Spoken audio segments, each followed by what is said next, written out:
Hi, welcome to the inventory demo, which is part of the Activity Suite. So what we're going to do in this video is we're going to give a bit of an overview of what's involved in our application. Basically, it's more of a general overview. If you are interested in learning any specifics, please do reach out to us. So there's two sides of the inventory. One is a app, which is what you see here on the left-hand side, and then on the right-hand side you have the back end, or what we call the admin dashboard. The main focus in this video is we're going to look more on the app side because 95% of the work is done there.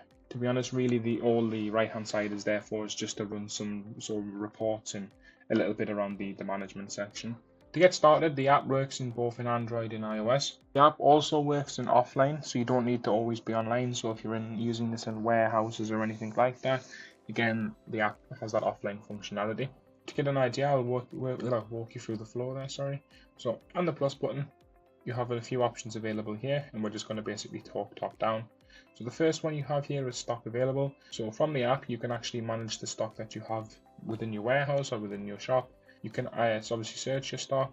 You can add a stock item directly from here.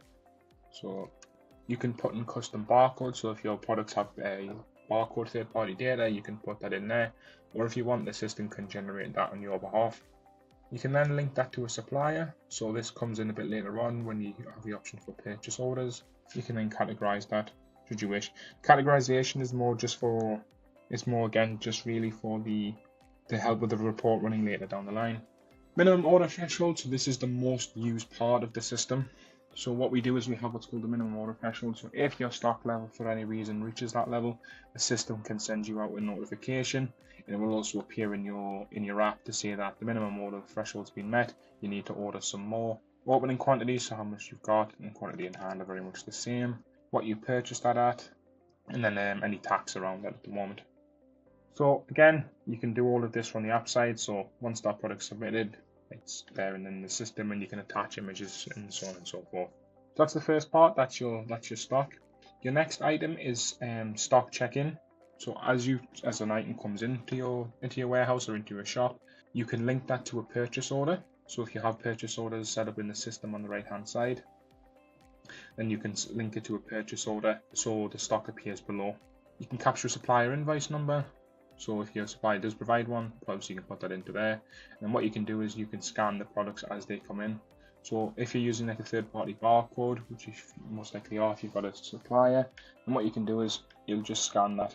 Again, like I'm saying, if you don't have the barcode, the system can generate that on your behalf, like so. Let me do it with Dell laptop. And what will happen is during the check-in process, your staff can scan that product. That will automatically populate the table there.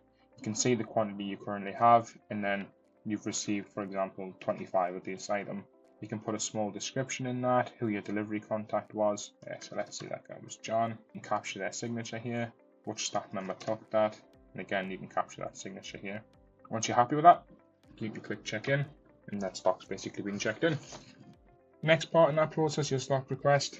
So during basically if your stock or your shops, or if you have multiple locations, what you can do is you can actually get your staff to request stock directly. So for example, they say that they might need a laptop, they might need a computer mouse, and they might need a charger as well. So what they can do is they can actually go through and they can request this stock. What will happen is once they request that stock from say for example the London store, that again will send you a notification to say that stock request has come in. It could be for a new staff member who's requested that, and then a bit of a signature there against that. And again, that request will come back into the system, and your admin or your office team can actually see that. They'll get an email notification saying that there's been a stock request, and then you can action that as you require. Stock checkout very much works in the same way. So in your checkout process, using the same barcodes or QR codes, you can scan that for the product. You can say that, for example, I'm checking out 10 of the product. You can put a description in that, so required for new offers. Again, who's checked that out. The reason the checkout by doesn't default to the account which is logged in is because when I've worked in warehouses and stores, normally they use one device for multiple staff. So what we do is we just capture the name, and then the staff member has to leave a signature against that. And again, once you're happy with that, same idea, that checkout will happen as very much like the check-in process.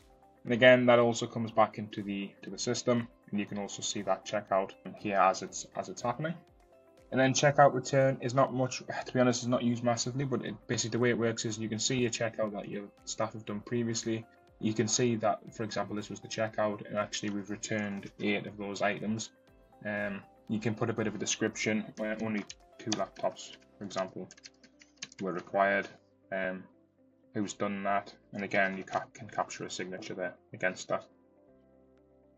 Yeah, and that is really it. So stock is very, very straightforward. It's very lightweight. It's just there to really manage your levels, update as required, and basically do it as part of that check-in and check-out process.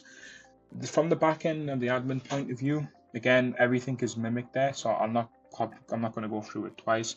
But the only real difference from the admin's point of view, like I was saying earlier, is you can run basically stock reports. So you can go onto like a database level. You can run some very, very detailed stock reports.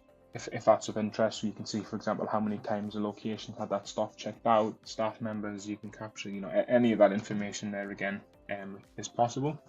And then the other side is the notifications. So as I've mentioned throughout the video, there are a lot of notifications you can set up. So you can set up based on stock being checked out, the notification being low. You can set up email notifications, SMS notifications when a stock request comes in. So all of that there is available and is all ready to go. So if you have any questions around that, please do let us know. But yeah, that's inventory. Thanks.